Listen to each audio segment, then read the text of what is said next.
ساری رات فون پر باتیں، پہلے تجسس کی انتہا، ہر میسج بیپ پر دل کا دھڑکنا، ماں اگنور، باپ اگنور، پروفیشنل لائف اگنور، ملاقاتیں، رنگین نظارے، پھر لڑائی جھگڑے کی شروعات، پھر بریک اپ، پھر پیچ اپ، 2 ماہ بعد پھر بریک اپ،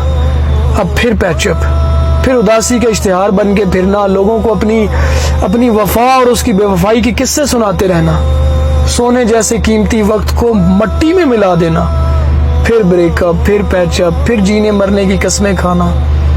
پھر آخر میں ایک دوسرے کو بد کردار کہہ کر، گالیاں دے کر راستے الگ کر لینا۔ اللہ محفوظ رکھے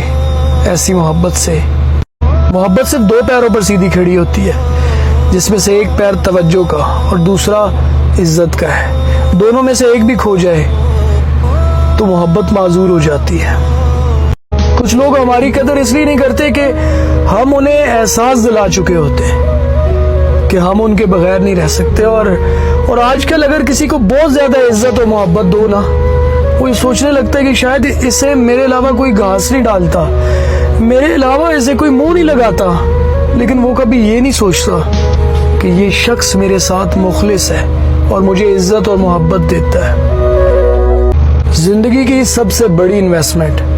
ہم کسی انسان پر کرتے ہیں، اپنی عمر کے بہترین سال اس شخص کو دیتے ہیں جو بعد میں ہمیں کہتا ہے کہ تم نے کیا ہی کیا ہے میرے لیے۔